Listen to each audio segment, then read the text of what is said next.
and good evening, everybody. Or I guess good afternoon for you guys, evening for me. So I just want to say I welcome any chat or questions while I'm speaking as well. This isn't a gigantic group, so I would love to be more interactive. It's really hard remote to speak into a screen. I'm really happy I have the other panelists here in front of me because sometimes I just talk into a screen at myself and it's super hard. I'm a molecular geneticist. I have a PhD in genetics from Harvard Medical School, Division of Medical Sciences, and I went straight from my PhD directly into pharma. What was that like? I don't understand all this angst that people have these days. I said to my PI, hey, I got a baby, can't afford daycare unless I go in to get a real job. I don't think I'm cut out for academia anyway. And he said, yep, look, sounds good, I'll help you. And he introduced me to his friends.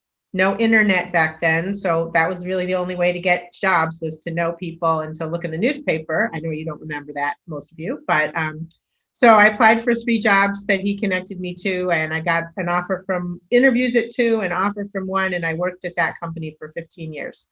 So I started as a bench scientist, which I did for most of my time, about 12 years, and then started managing people about 3 years in and managed more people, and then eventually became a group leader and had too many people to continue to do bench work. But it turns out when you manage a whole bunch of people, all their data is your data.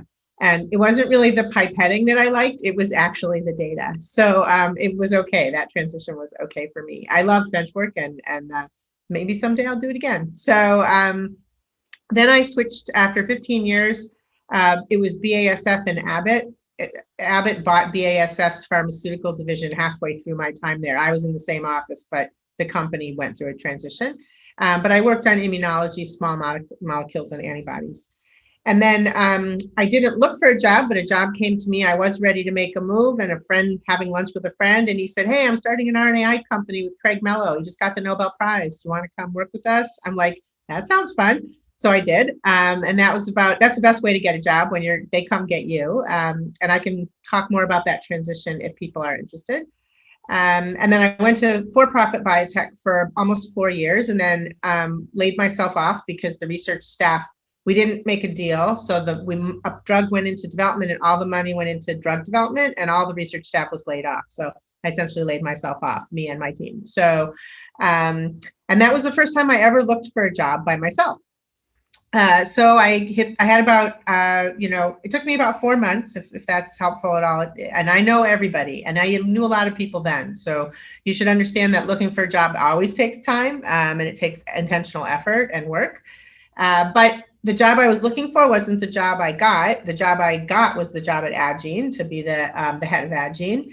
The job I was looking for was a collaboration manager, alliance manager in a mid-tech biotech in the Cambridge area, funded by Third Rock.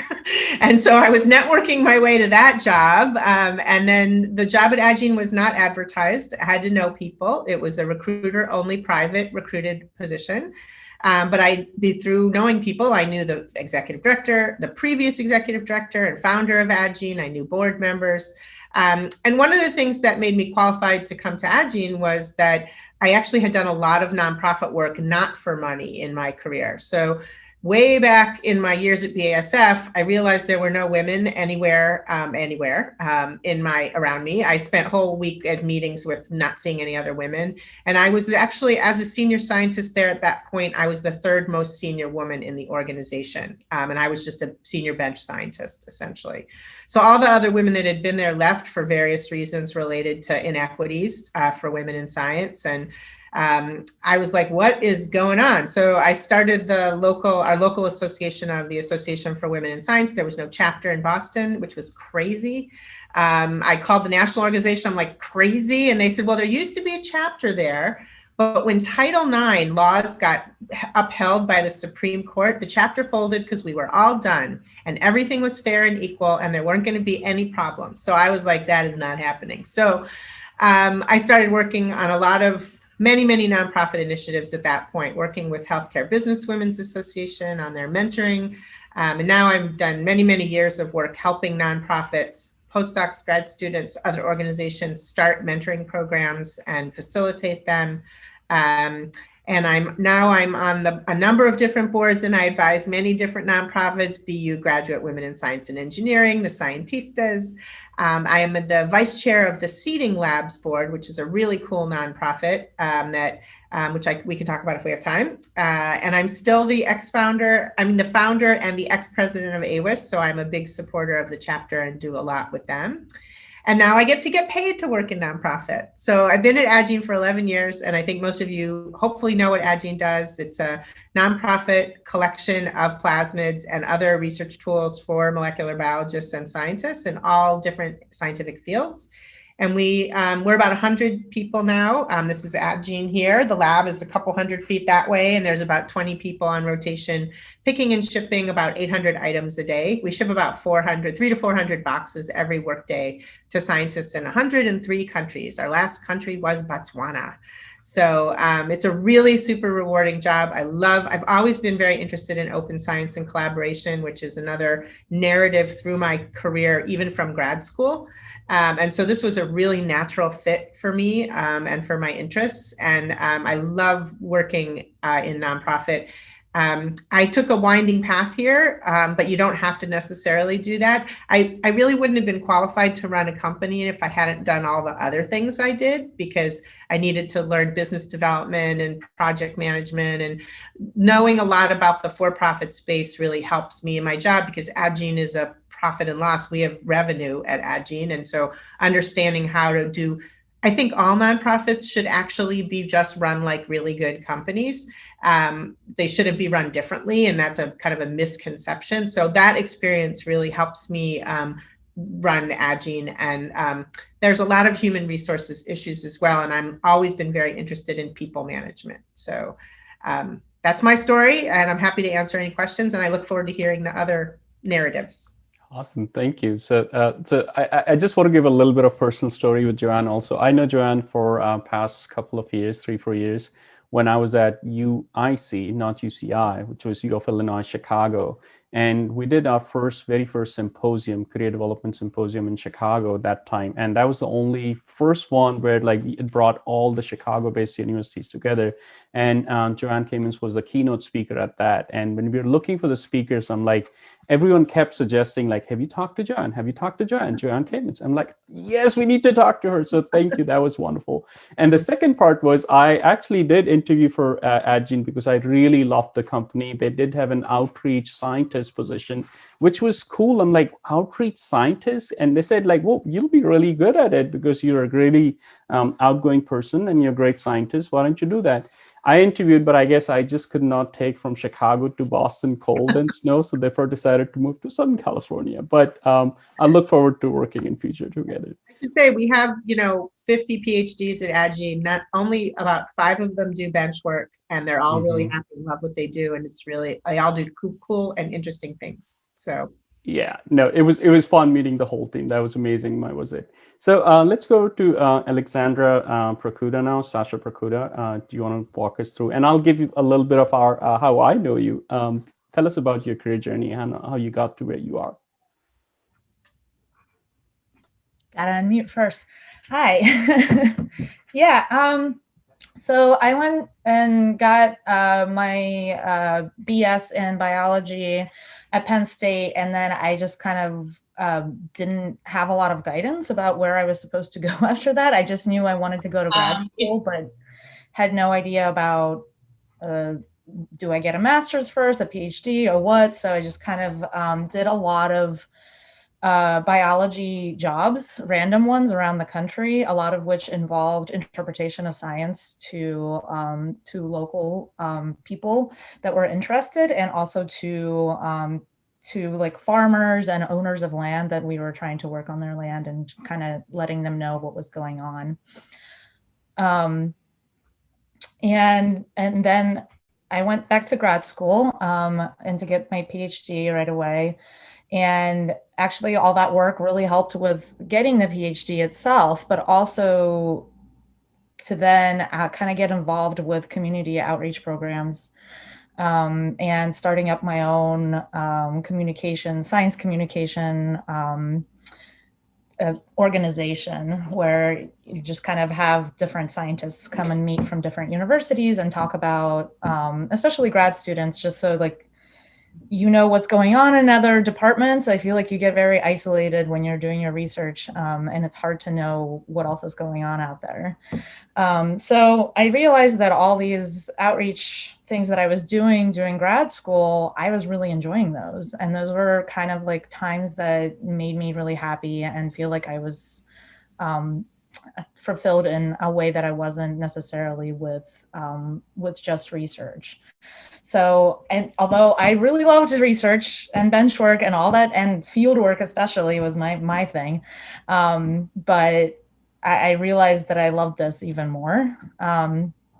So then when I was looking for jobs during my last year in grad school, and I had the same anxiety about talking to my PI and telling him that, you know what, I think I might possibly look for jobs that are not in academia. And of course, he was totally cool with that and was great about it. Helped me by writing really terrific reference letters for me. And it took me about 8 months to get a job in outreach, which is what I was primarily concentrating on. And I was looking all over the country and even like all over basically everywhere that would have those positions that I get really excited about. But it wasn't, I didn't have the network I think that Joan had starting out for that. And I also didn't know what I was looking for exactly, because this wasn't something that we got trained on at all, that there's other jobs outside.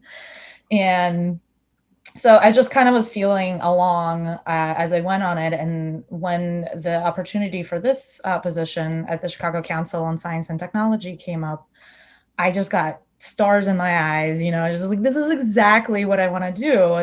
This is incredible. So I applied for that. And I think in the letter that I wrote for them, for that job and for a couple of others, it just really shone through that I really wanted this and was excited about it.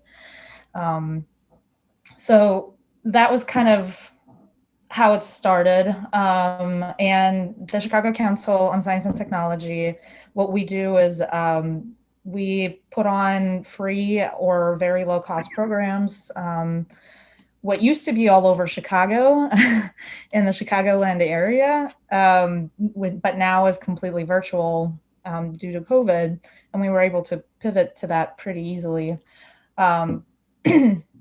But we just put on programs on any and all topics in science and technology. We get experts on that particular topic and we get them to talk about their research and talk about what is going on in their field and kind of update people on those.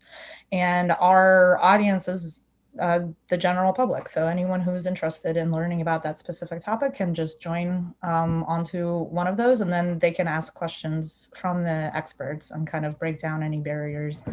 Some of our programs were in bars, in parks, outside, just kind of like making it accessible and easy to speak to the people. And yeah, so I started as a program manager there, and kind of because I was just so excited and interested and like, this is exactly what I wanted to do.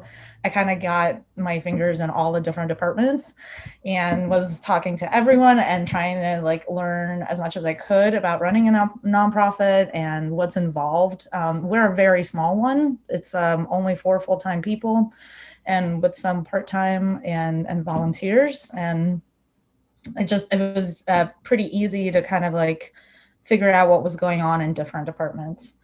And so after 4 years, our executive director left, and she thought that I would be a good replacement for her. So then I took over right around COVID. Right beforehand. So this is my oh man. We can talk, man. That's how I got my feet wet, is applying for the PPP. Wow. Yeah. I had an accountant for that. Props to you, Sasha. But yeah, I still love it. I think it's just so interesting, and I get to learn all these things all the time, right? Like, because I'm putting on these programs, I go to them too, and I just love it. And I'm talking to different people from all different walks of life. Mm-hmm.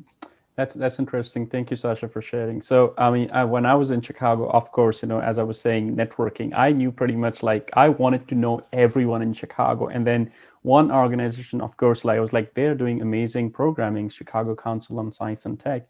And then it just so happened that as I was trying to, I was part of a Chicago-based scientist organization called Scientist, and we were trying to collaborate with C2ST.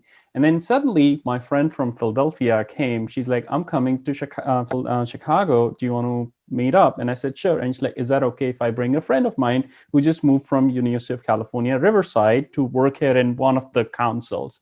I said, sure. So we met, and that's where I came to know that she's going to be joining C2ST. So that's how we connected, and then we stayed in touch.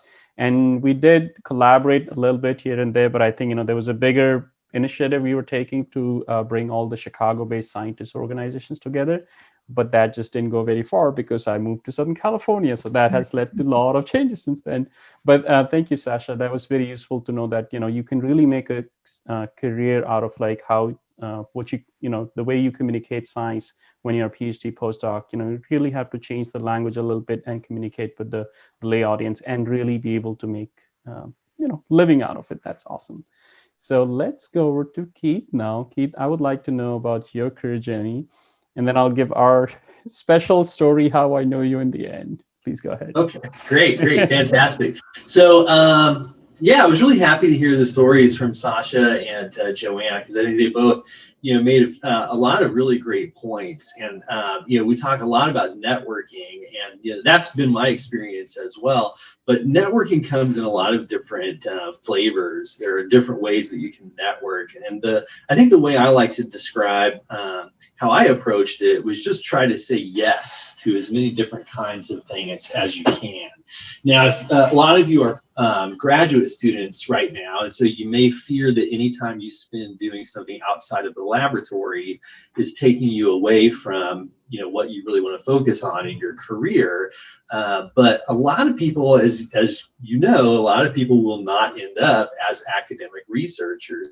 Now, I don't know if the number I'm about to throw out is true or not, so please don't take my word for it, but I believe I heard somewhere that only 1 in 10 PhD students will got it right. Have a career. Right on. Yep. Yeah, right on.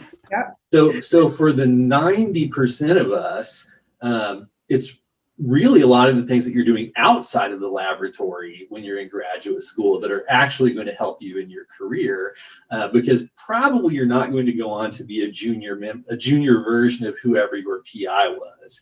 Now, some PIs are very good at understanding that. It sounds like Joanne and Sasha had, very supportive PIs.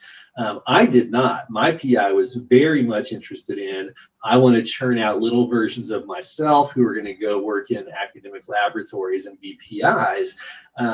But the reality is that's not what happened to most of us. So the 3 people that I was in graduate school with and with the same PI, none of us work in academic research now. We're all doing other things. One is a science writer and consultant, and then another one actually works in a law firm, helping do research for when they need to have expert testimony. And so there are lots of different things you can do. There are careers in government. Obviously, there are careers in industry, careers in nonprofit.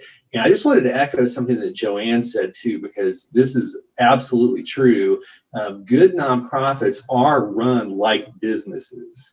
So the difference between a nonprofit, and by the way, the ones that are not run like businesses go out of business. So you may find one and be in one for a period of time, but you won't be in one for long because they're going to disappear. So you want to, if you are interested in nonprofit work, I strongly encourage you to find a nonprofit that is run in a very corporate fashion, because you have revenues and you have expenses. And if your revenues aren't equal to or greater than your expenses, you're gone. Yeah. So definitely it's not, people sometimes have a perception, I think, that working at a charity is all kind of holding hands and standing around and singing Kumbaya and hoping that things get better.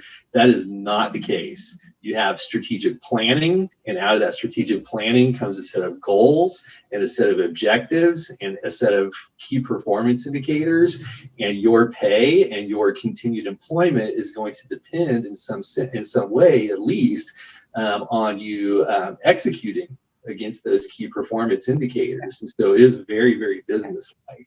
Keith, should we stop maybe for a second? I don't mean to interrupt, but tell people like what makes a nonprofit a nonprofit. Yeah. I think there's a lot of misconceptions about that. So do you mind if I just say one sentence about that? Please, yes. So what makes a nonprofit is not that it's not profitable. And not that there aren't millions of dollars coming in and out. What makes a nonprofit is that there are no investors, there are no stock. The money that is made goes back into the mission, and there's legal oversight over that process. So nonprofits are audited, and they have boards that mean that the way the money is spent is responsible. But that money is allowed to be spent to make a responsible business. So Agene has 100 people. We have swag once a year. We're allowed to do that because company morale is part of an important part of a company. And we have benefits that they all make, and we pay them all the same things. They don't get stock options, but they have a retirement fund, and there's no investors. And also, we don't get to go to Aruba for the company meeting every year and fly in first class. I don't know about you guys, but we only fly in economy at Agene when we fly back in the day. So there's some oversight over salaries. Our finances are usually public. That's the other thing. So for most nonprofits, you can go online and see our tax filings for the last year. And so it's not private. So that's what makes it a nonprofit. Not that it's not profitable and not that it's not a business. So. Yeah.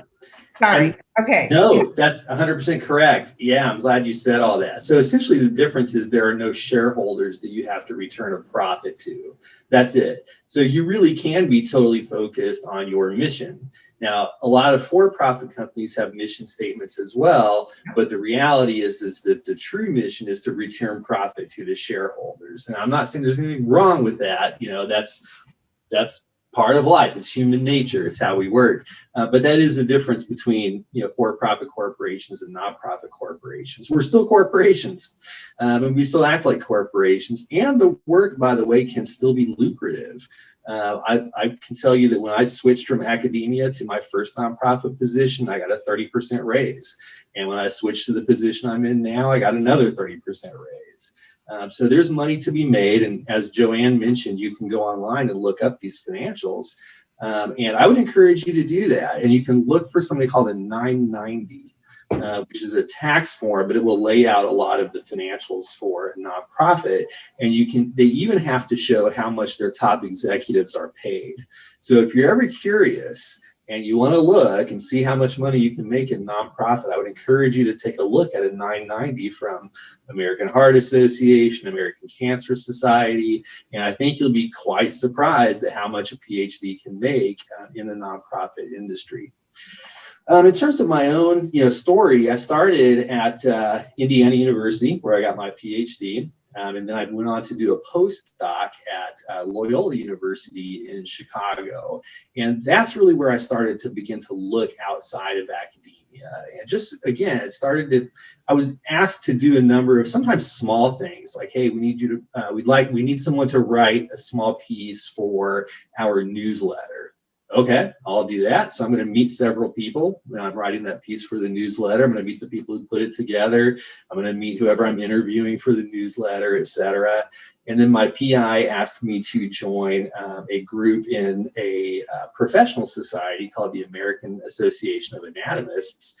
And then I was called on while I was at the American Association of Anatomists to do a number of things there. So I got to join a group there called the Association of Young Anatomists. We put on a regional conference, and so I was asked to help put on that regional conference. And putting together that regional conference gave me the chance to meet a lot of other neuroscience researchers in Chicago. So then the Society for Neuroscience in Chicago has chapters, and one of them is the Chicago chapter. So I joined the Chicago chapter of the Society for Neuroscience and ran for the council, and was voted onto the council and was on that council for a few years. And that's where I met a guy named Dean Hartley, who was at Rush University at the time, but he was also on the council with me. And we put together a regional conference there as well. And then when this position came open, or I took a position later at the Alzheimer's Association, but I really got that because I knew Dean from the council, and Dean had left Rush and was working at the Alzheimer's Association. So when that came open, he encouraged me to apply for it. And I did. I decided I was ready to leave academia. I had been lucky and was funded continually, but what I found out that I was spending more and more time writing grants and less time actually doing science or interacting with my students.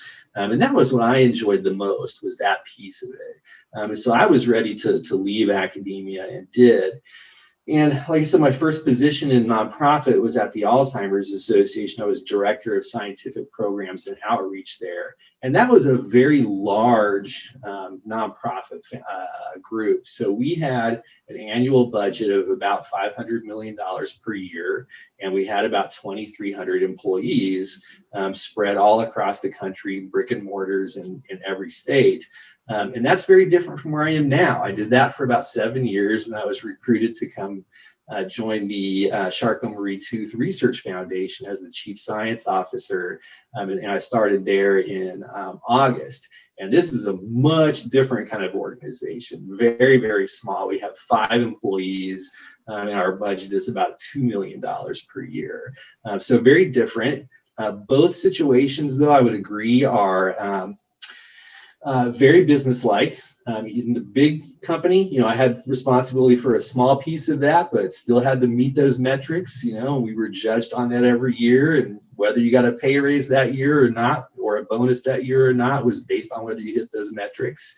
And then moving over now to the CMT Research Foundation, still very businesslike. We spend a lot of our time on budgeting. The difference is simply that the budget is a little smaller, and I'm responsible for a bigger piece, of that pie, but still very business-like. This, to me, feels a lot more like an entrepreneurial, almost like a startup kind of atmosphere. And I guess the last thing I'll say is that it is super hard work. So that's another, I think, misconception about nonprofits, is that, oh, it's a charity, you don't really have to work that hard.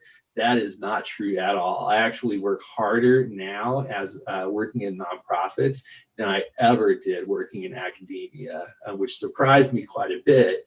But I also like it more because you have a different view into what's happening in science. When I was in academia, I got very, very focused on specific questions that I was interested in and that my lab was interested in. But working at a nonprofit, you really get a 30,000-foot view of the entire field and how the pieces fit together and how you can make a difference in that field. So it's very hard work, but also very exciting and very personally rewarding. Great.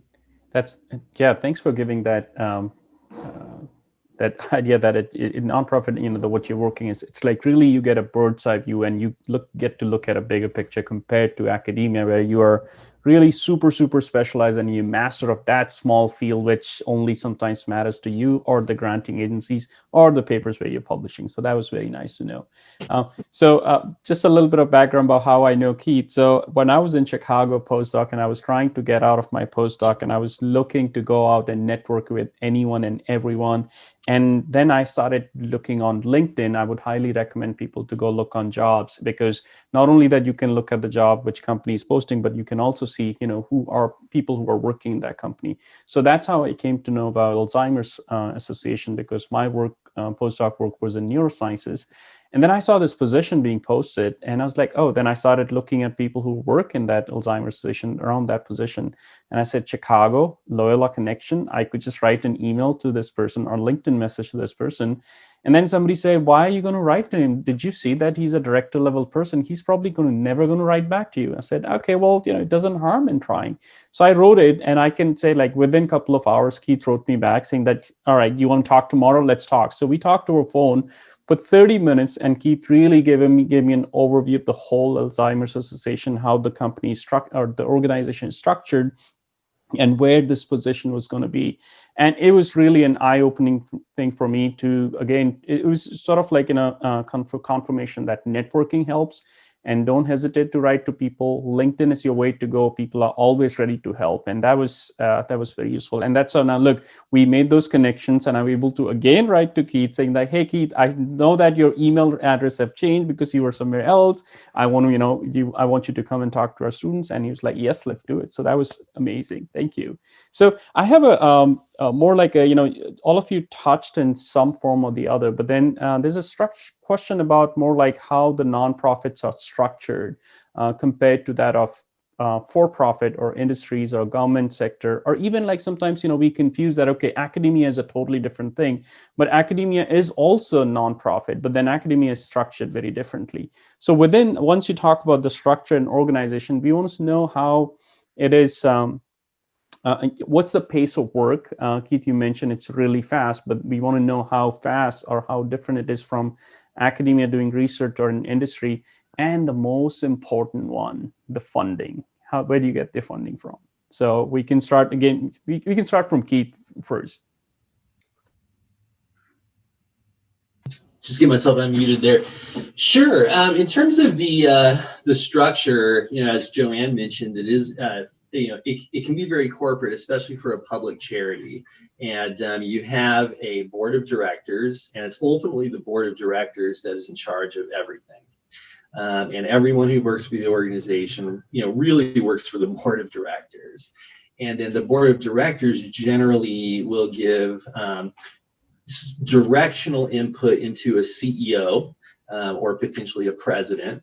Sometimes it's a president and CEO, which is what we had at the Alzheimer's Association. And in my current organization, it's the CEO. And then underneath the CEO, there will be others in the C-suite. So that's going to be, in science-based, it's going to be a chief medical officer or a chief science officer, something along those lines. But you also have chief operating officers who are in charge of budgeting and business, and in charge of operations usually, and then you might have a chief financial officer, you might have a chief marketing officer, etc. And usually there's a chief development officer as well, because development is where, in most nonprofits, that's where the revenue really comes from. They call it development. So if you hear, I work in the development division, that's the fundraising. And then everything goes, under that. You have, sometimes there will be vice president levels, sometimes there will be senior directors, and then associate directors, and then, you'll have, and then, just sort of all the way down. And most of us have volunteers that we work with as well. I think that's a big difference between for-profit and nonprofit. Is most nonprofits will have some level of volunteer support, whereas for-profit organizations, that's not normally a big thing for them. And in terms of the revenue, there are lots of different ways you can get revenue, but for most public charities, it's donations is what it is. And so, and those donations come in through a variety of channels. It depends on the size of your organization, the history of your organization, et cetera. For many big organizations, direct mail is actually a huge part of where their revenue comes from. And that was the case for example, at the Alzheimer's Association. Our number one revenue source was our direct mail. So if you ever get those letters in the mail that say, hey, it's around Christmas time, would you like to make a donation to the American Cancer Society or whatever it is, that's actually a huge part of income for most nonprofits. And then you also have fundraising events. So you'll have, for the Alzheimer's Association, for example, we had every year something called the Walk to End Alzheimer's. And there were 600 walks all across the country. And people would sign up to do those walks, and then they raise money to be in the walks. And then, people do bicycling types of events, for example. And then you have your major donors. donors. And so most nonprofits are going to have a major donor operation as well. And that's where you're looking at people, not who are giving necessarily the $20 through the direct mail, that's where you're talking to people who can give, potentially in the millions sometimes. So the largest gift that I was involved with when I was at the Alzheimer's Association was a $5 million gift. And then the organization I'm with now, it's quite a bit smaller. And so, there we're talking more in the, several 100,000 range for our top level gifts. So that partially supports what you're doing as well. And then some nonprofits will have products as well. And I think Joanne can probably talk more about that. Yeah, I can. I guess for me, I see the difference more the size. It's more the size than the nonprofitness that affects the structure. So a really big nonprofit like Michael J. Fox Foundation or the Alzheimer, the American Heart Association or Rosie's Place, I don't know, whatever.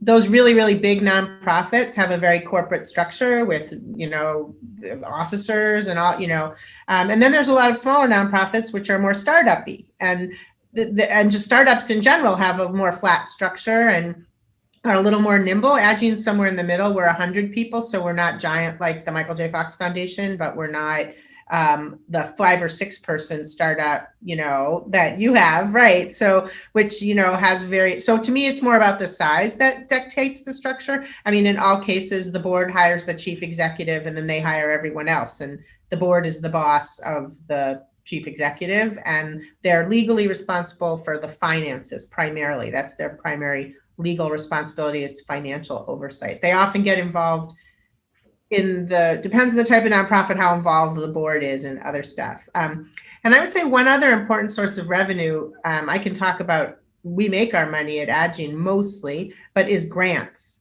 And a lot of social service and science nonprofits run completely on grants from larger nonprofits or for-profits, for that matter. So a lot of for-profit companies have foundations like the Pfizer Foundation,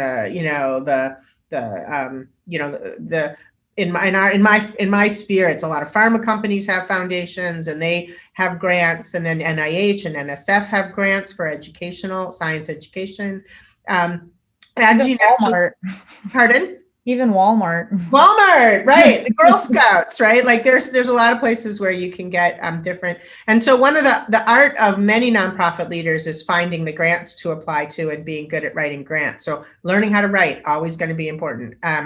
So Addgene actually has a product though, as you know, we ship materials and we grow in concomitant with our materials, but we don't like to we like to keep the costs really low. So we have a very tiny margin, which means that if we want to do a new project, capital investment is helpful. All of our projects must be self-sustaining once they're launched, but we do sometimes take either not little donations, like larger grant donations for capital investment in a project. And so, and we actually just wrote our first NIH grant, fingers crossed, for a project that will be the very first time we've ever had that kind of grant funding. We've had a few gifts, and I want to shout out to Chan Zuckerberg, who helped us through the pandemic, because being shut down for a few weeks was very hard on Addgene, because again, we don't have a lot of margin. So if we didn't distribute for 2 weeks, that was really, and distribution's been down this year for obvious reasons. But aside from that, governance, again, a good company has structure and rules and, good management and a good culture. I would say I think people in nonprofits work really hard because they want to. They're really so committed to the mission. And certainly that's true of the Addgenes. We have really good buy-in to the mission. But I would say that we have a pretty good work-life balance. Little better here. The expectations are more humane. And in my experience, some nonprofits have it's not that we don't work hard, but the expectations are somewhat more reasonable and humane culturally. I don't think that's universal. I think there are you can have a bad boss anywhere that's not humane, but I think in general, if you want to set some boundaries on your life, at any company, for-profit or nonprofit, you should ask those questions. about what the boundaries are like. But at Agene, we think that having boundaries is important. And so people really work, we don't overtax them. They're not asked to do more than they can do in an unreasonable fashion. We adjust our expectations, and what we get in return is people work super hard to try and meet the goals that we have. So I would say that it's pretty hard to generalize about nonprofits. I put in the chat, we have over 250, at least in Massachusetts alone, just life science, not even social service, just life science related nonprofits. And they do drug development, device development, they do research, they do education, they do diversity work, they do legal stuff, they do the education institutions, the hospitals, administration at those places. I mean, it's such a diverse list. Their patient advocacy. I mean, I just can't even list you all the different types. So if there's anything nonprofits have in common is that they don't have that much in common. They're very different from one another, and they fund themselves differently a lot of the time. And their customers may be very different. Their customers, so anyway, that's how I see it, I think, as far as structure and funding. Yeah. I totally agree with that. Yeah, it's like I said, we have 4 full-time people with some part-time, and our board has 30 some members. And it's just organized very differently from typical nonprofits in that our board is consistent of basically organizations that then have representatives that go to the board meetings. But those representatives and the organizations that they represent give us contributions, financial contributions. So that's a big part of our revenue as well. So it's grants, it's donations, and it's board contributions. And you got to juggle those and make sure it's you have a diverse funding stream coming in, because when stuff goes wrong, you want to make sure you can recover. And yeah, it's we're a little bit different, I think, but it's still kind of the same idea in that everyone that works for me is really excited about the mission and is there because they want to be there and work for that.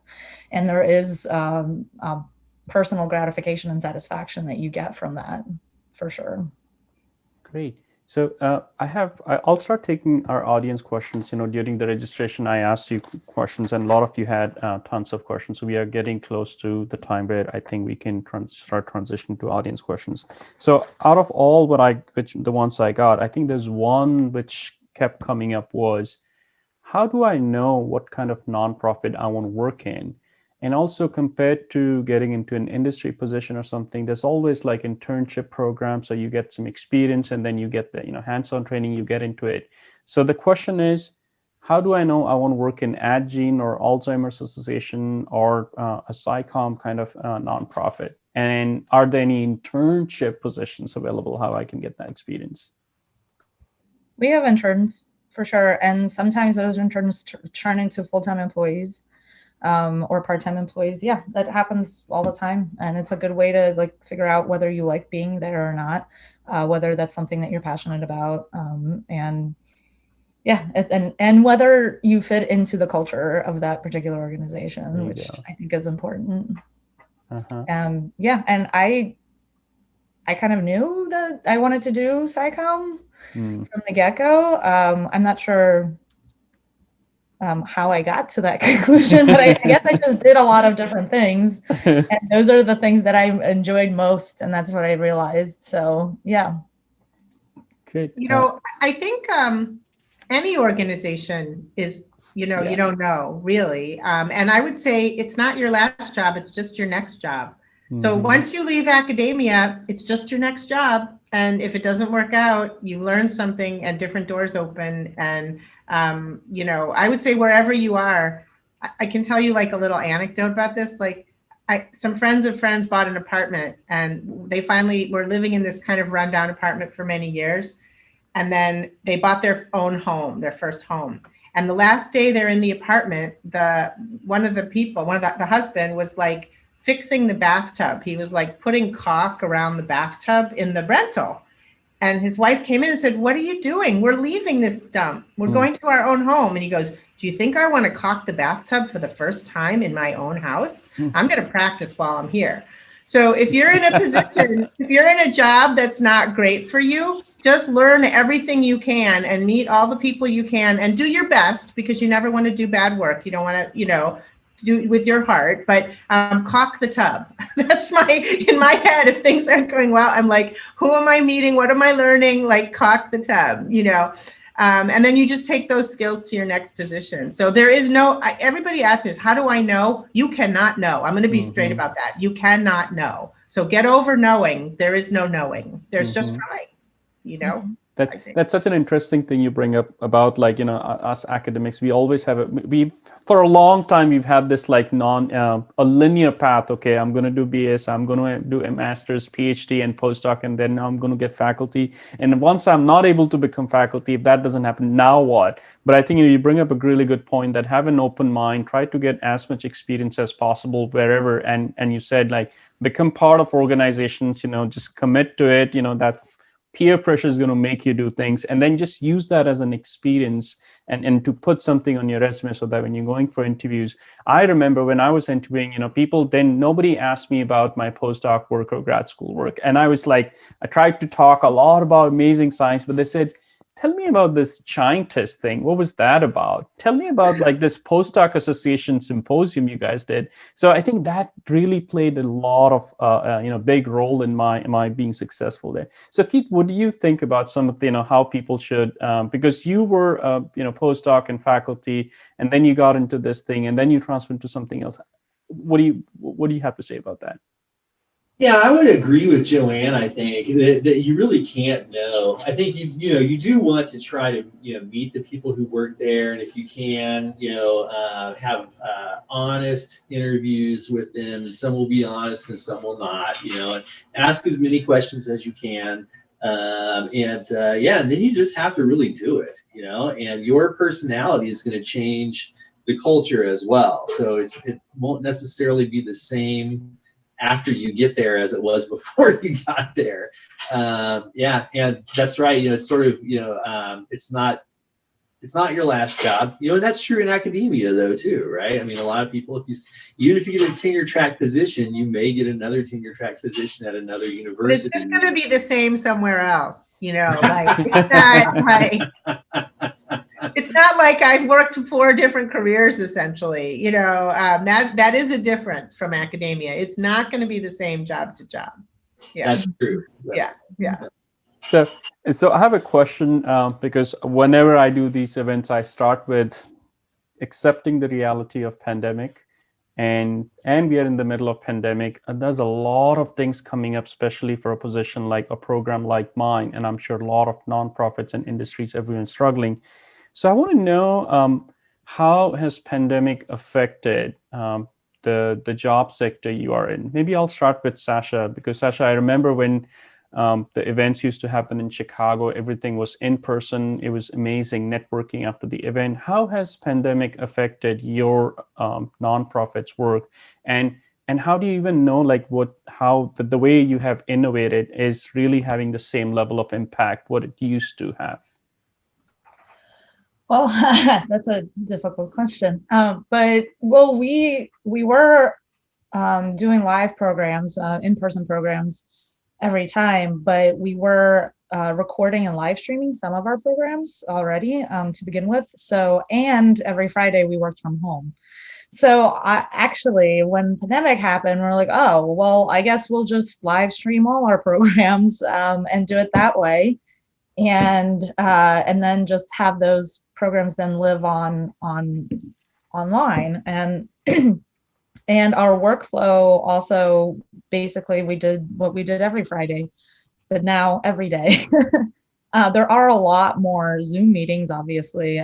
You have to still talk to your team. I have to meet with my team members probably more frequently than I did before, just because in the offices we could just pop our heads in and chat a little bit without any structured meeting involved. But I think we pivoted pretty quickly. And actually, we were offering more programs than we usually do because it was easier to do virtual programs versus in-person live programs, because you don't have to find a venue. You don't have to pay for that venue. You don't have to figure out who whether the people can even make it. It's just like it's easier and cheaper actually to do virtual programs, but we were doing more of them, and we lost some grant funding because a lot of organizations took a big hit. So it was basically, we luckily had enough, in the bank already that we were secure for at least a year. We had, and then we started kind of like pivoting to figure out how we were going to fill in those funding gaps. And a lot of people came forward to help out because they really value our mission. And that's the thing, is that like you are always to some extent talking about your mission and getting people on board, just to make sure, and that is also money. That is potential revenue, as well as potential customers or people that your audience, your which is what we call our people, but it's, I think it differs from industry to different nonprofits. But yeah, so it changed quite a bit, but also we were able to easily pivot because of the things, the kind of like the flexibility we already had in our organization, because it was small potentially, but also because we all pivoted at some point already to come to nonprofit, and we just kind of rolled with it. So I'm going to go to Joanne now, because I think I really want to hear how is Adgene doing, because you guys have been at the forefront of this, the plasmid bank, and you are the connectors. You connect scientists and you take it from people who want to donate and give it to other people. How has this, the race for vaccine and then research in COVID, how has that changed Adgene?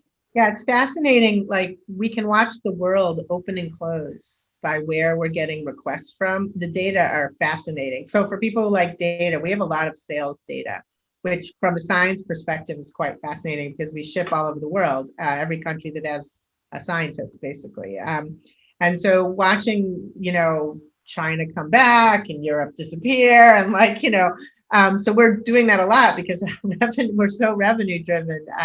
Trying to and also, so what happened was we shut down because so middle of March, we're in Boston, Biogen disaster happens. The whole biotech segment has people with COVID because of a super spreader at a conference that should have been canceled, unfortunately. And so it's in the biotech community. So there's a rumor of a case in our building, not in our company, but in our building, which is a biotech building in Watertown, Massachusetts. And it was a Wednesday, and I'm at my desk, and people are freaking out, and we don't know how to deal with it. We don't know what to do. It's like an invisible threat. So we just closed. I just sent everybody home. And so when I talk about leadership challenges, we can't all work from home. We have a lab and shipping a team. And I basically said, everybody close up shop, put everything in the freezers, everybody go home. I don't know, you're all freaking out. I don't know how to tell you how to do this safely. Everybody go home. So we were home for about 10 days. Meanwhile, orders are piling up because the whole world isn't closed. And so some of that could be handled remote, but the team pivoted this is what nonprofits do. They just have to do a thing. We just do it. So we figured out how to individually get in touch with scientists to know if we could ship to them. And then we, by March 23rd, we were shipping again, very individually, not like automated, because we had to check if we sent a lot of orders out that couldn't be received, it's a lot of money lost for us. So we had to basically check every, are you there? Can you take a package, essentially? So we had to change a lot of systems. We had to update our inventory management system and our sales systems. And then at the same time, scientists were knocking on our door. We need to deposit SARS-CoV-2 constructs right now. And hey, we're at Ginkgo. We're going to give you like thousands of constructs useful to study SARS-CoV and coronavirus. So get ready. Here they come, and they're going to be synthetic biology. So they're going to have a lot of mutations, by the way, so there was like a huge, and everything else was still, we had a lot of other normal business we had to conduct, but we really put all of our resources into responding. So that felt great, because except for the fact that people still had to come to work and we didn't know how to keep them safe, which was incredibly stressful. So we masked, we distanced, we put up plastic, we went to a bare minimum number of people. We have a lot of activities that are pair activities for quality, like someone's picking and someone's checking, and we separated those all. So people are working alone, which is they don't like. And so we just had to do a lot. So now we have about 30 people in shifts on site and about 70 people working from home. So we also had a lot of at-home capability. So we were able to pivot very quickly. A lot of people had laptops. We use Zoom, we use Slack. We're very heavy Slack users. So we pretty quickly got best practices in place. So now we have a big collection of SARS-CoV-1 and 2, that's the classic SARS, and then the one that causes coronavirus. People are studying them both. And we've shipped about 10,000 constructs just related to coronavirus, but of course, many of our plasmids are appropriate for studying coronavirus. And so feeling part of that is great when you're a mission-driven organization, because it makes people feel really good about what they do. That's a benefit to being in a mission-driven organization. The Genies did not hesitate to do what needed to be done, I would say. But it also, as a nonprofit, I can make a lot of decisions.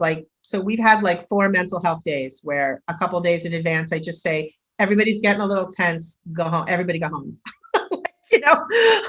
I'm feeling the tension mounting, and it's kids in school, and it's cases up, and it's people who are alone. That's really hard. People who are living alone or having some real anxiety, and we've had all this mental health care stuff. And so we've been able to do a lot of cultural stuff to try and support people as people.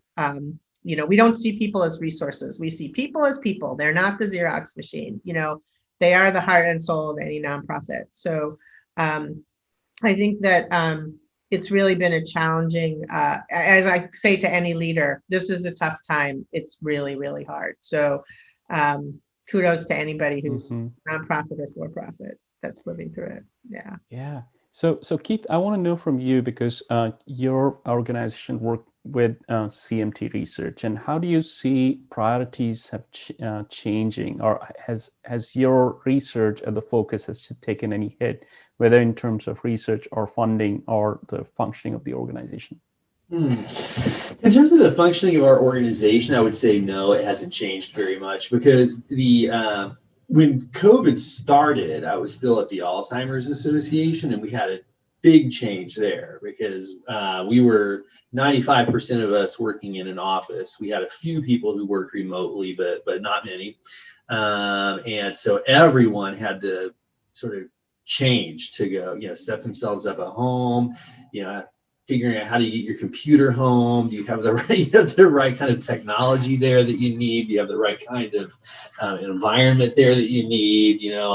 And we had some layoffs as well. So I think a lot of people, a lot of nonprofit organizations took a major hit. That continues really, during the pandemic. So there were some layoffs that we had to go through. And then, and the rest of us were just working from home, where we had been in the office or on the road all the time. So that was a huge change. And then at the CMT Research Foundation, where I am now, we have always been remote. So it's a very small group, and we all work from home. So that's, if anything, it's been a blessing for me, because now I at least know that this is where I'm going to work for however long I work at the Research Foundation, rather than just kind of, whereas I see other people who are just hoping and praying for this pandemic to be over so they can get back into the office. And, well, this is my office now, so I at least have some certainty with that. In terms of we're primarily a research funding organization. And so we have had to talk to a lot of our researchers about, what kind of extensions do you need? How is the project going? And, we're hearing a lot about, we can't be in the laboratory right now, or we can't ship any biological materials internationally right now.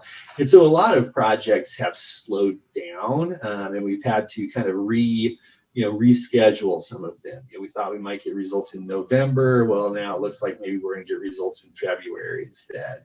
So I'd say that's the biggest change at the Research Foundation. All right, great. Well, thank you very much, panelists, for such an amazing discussion. And I know that I still have one page full of questions which did not get answered. So that is why we have the networking round after this. And I highly encourage all of you who are sitting in the attendee side, you can come online, show your face, and connect, and then ask your questions directly. I still see there are a lot of questions related to jobs. There are a lot of questions related to where do I find nonprofit jobs?